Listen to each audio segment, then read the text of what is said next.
నుంచి కొన్ని వేల స్కూల్స్కి వెళ్ళుంటాను. ఈరోజు అమ్మాయిలు వేసే డాన్స్ నన్ను పర్ఫెక్షన్ లేదేమో, ఆ పాటకి ఇంతకంటే అద్భుతంగా వేయలేరేమో అని నాకు అనిపించింది.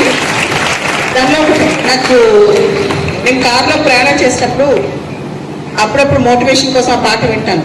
దానిలో ఒక డైలాగ్ ఉంటుంది, ఇంతలో రామయ్య లేచినాడు, సీత వంక ఓరకంట చూశాడు, విల్లు ఎక్కువ పెట్టాడు అని చెప్పి ఉంటుంది కదా.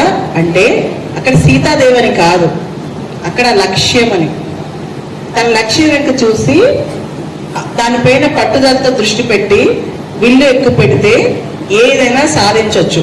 పెద్ద పెద్ద రాజులు మహారాజులు అందరూ కూడా సీతాదేవిని పెళ్లి చేసుకోవడానికి వస్తారు స్వయంవరం కోసం. ఇంటర్వ్యూకి వెళ్ళే ముందు ప్రీ ఫైనల్స్ లాగా మనకి నేర్పిస్తారు, ఎట్లా రాయాలి అని మనకి నేర్పిస్తారు. అట్లా ప్రీ ఫైనల్స్ లాగా మాకు ఇంటర్వ్యూస్కి వెళ్ళా.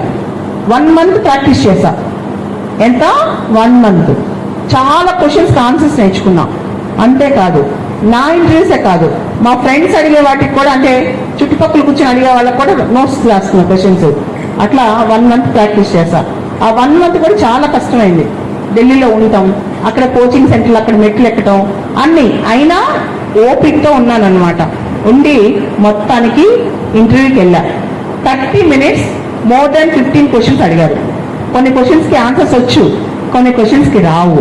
కానీ ఎక్కడ ఆగకుండా కంటిన్యూస్గా ప్రిపేర్ అయ్యాను, ఆన్సర్స్ చెప్పాను. అప్పుడు ఫైనల్గా 4 days తర్వాత రిజల్ట్స్ వచ్చాయి. నాకు ఫస్ట్ అటెంప్ట్లో సివిల్స్ ఎగ్జామ్లో ఆల్ ఇండియా 399 ర్యాంక్ వచ్చింది.